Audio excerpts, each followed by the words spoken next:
नमस्कार दोस्तों, physics with Kundan sir में आप सभी लोग का स्वागत है। जैसा कि मैंने आपसे वादा किया था कि मैं डेली बेसिस पे आपके लिए एक ग्रामर सेक्शन के लिए यानी ग्रामर में ग्रामर का सेक्शन लेता रहूँगा। तो चलिए दोस्तों, इसी सीरीज में मैं छठा लेक्चर मैं ले रहा हूँ। जैसा कि इससे पहले वाले लेक्चर में मैंने आपको बताया था कि अगर कहीं भी हुआ, हुई, हुए अगर लिखा हुआ हो तो आप ध्यान दे सकते हैं कि क्रिया का थर्ड फॉर्म यूज किया जाता है। लेकिन ध्यान दीजिएगा, लेकिन कुछ ऐसे एक्सेप्शंस हैं, अपवाद हैं, जिसमें थर्ड फॉर्म न लगते हुए आईएनजी फॉर्म का यूज किया जाता है, जो कि आपकी स्क्रीन पर दिख भी रहा है। कुछ वर्ब्स ऐसे हैं जो थर्ड फॉर्म न लेके आईएनजी फॉर्म में ही लेते हैं। जैसे आप देखिए, जैसे दिया होगा बैठा हुआ, खड़ा हुआ, सोया हुआ, लेटा हुआ, पड़ा हुआ का अनुवाद। तो वर्ब के फर्स्ट फॉर्म में आईएनजी ऐड करके हम चीज़ों को सॉल्व करते हैं। तो चलिए दोस्तों देखते हैं, अब स्टार्ट करते हैं इसको बनाना। पेड़ पर बैठे हुए बंदर कूद रहे हैं, तो बंदर का क्या होगा दोस्तों? द मंकीज MONKEYS,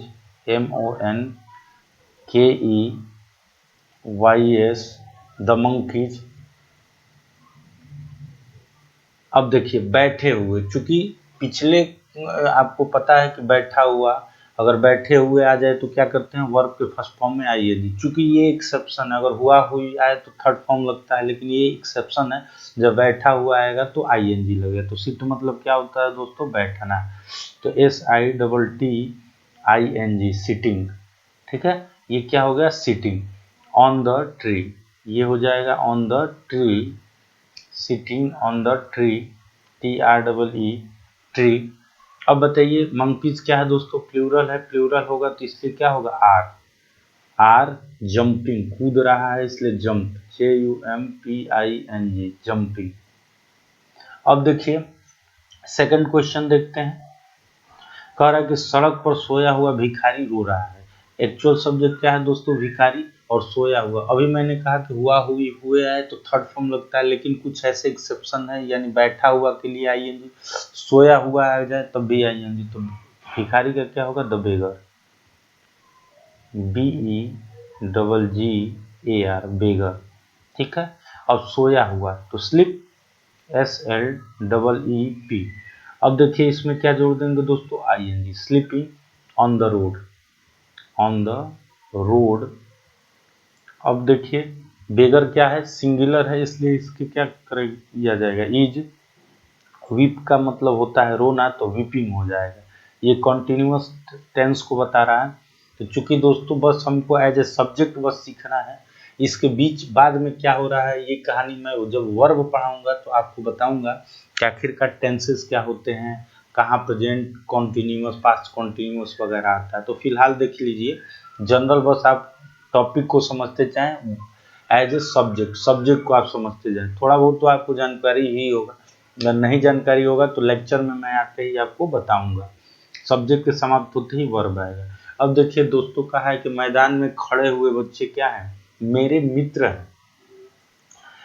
तो मैंने आपको ऊपर लिखा भी दिया है कि बैठा हुआ, खड़ा हुआ, सोया हुआ।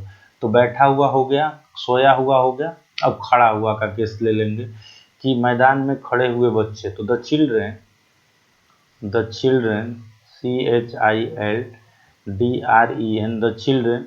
अब देखिए स्टैंडिंग, STANDING, स्टैंडिंग। क्योंकि हुआ, हुई तो थर्ड फॉर्म लगता है, लेकिन खड़े हुए एक ऐसा केस है जिसमें ING लगाया जाता है। Standing in the field, in the field, FIELD, in the field.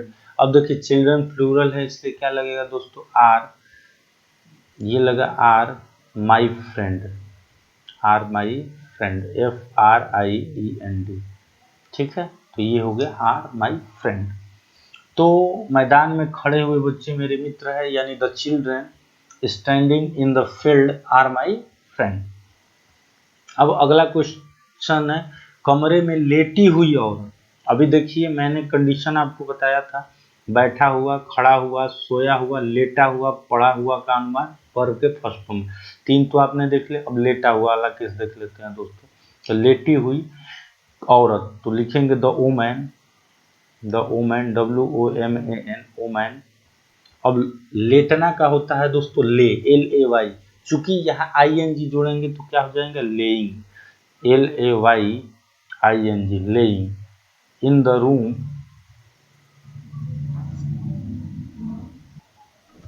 In the room, तो देखते हैं in the room, ROOM, in the room. अब देखिए वोमेन सिंगुलर है इसलिए क्या लगेगा दोस्तों इज, इल। तो ये आपका 4 बन गया। अब थोड़ा देख लेते हैं, एक और है, घर के कोने में पड़ा हुआ बच्चा। टोटल सब्जेक्ट क्या है दोस्तों, बच्चा तक है, घर के कोने में पड़ा हुआ बच्चा है और एक्चुअल सब्जेक्ट है बच्चा, तो द चाइल्ड होगा। The child, CHILD, the child मतलब बच्चा। अब पड़ा हुआ का भी होता है दोस्तों ले मतलब पड़ा हुआ या लेटा हुआ। आप देख लीजिए, लेटी हुई कहें या पड़ी हुई कहें, ले का अर्थ ही होता है कि जैसे किसी फर्श पे कोई भी चीज पड़ा हुआ है, मतलब जनरली ऐसे ही पड़ा हुआ हो, तो उसको कहते हैं लेइंग, ले बोला जाता है। तो चूंकि पड़ा का होगा, पड़ा हुआ या लेटा हुआ का ले होता है, और चूंकि यहाँ पर यह एक्सेप्शन है, थर्ड फॉर्म ना यूज करके क्या यूज होगा, ING, तो laying, LAYING, laying in the, in the corner of, in the corner of the house। अब देखिए चाइल्ड तो सिंगुलर है इसलिए क्या लगेगा इज, वीपिंग, WEEPING, ये आ गया वीपिंग। तो इस तरीके से दोस्तों आपको ये चीजें क्लियर हो गया होगा। ये पिछले लेक्चर में जब मैंने आपको बताया था हुआ, हुई, हुए, गया, गई, गए के साथ थर्ड फॉर्म यूज किया जाता है, लेकिन इसमें बैठा हुआ, खड़ा हुआ, सोया हुआ, पड़ा हुआ, लेटा हुआ, ये कुछ ऐसे शब्द हैं, कुछ ऐसे वर्ब्स हैं जिसके साथ थर्ड फॉर्म यूज ना करके ING यूज किया जाता है। ये इंग्लिश ग्रामर के कुछ एक्सेप्शंस हैं। इसके बारे में मैंने आपको लेक्चर 6 में बता दिया है।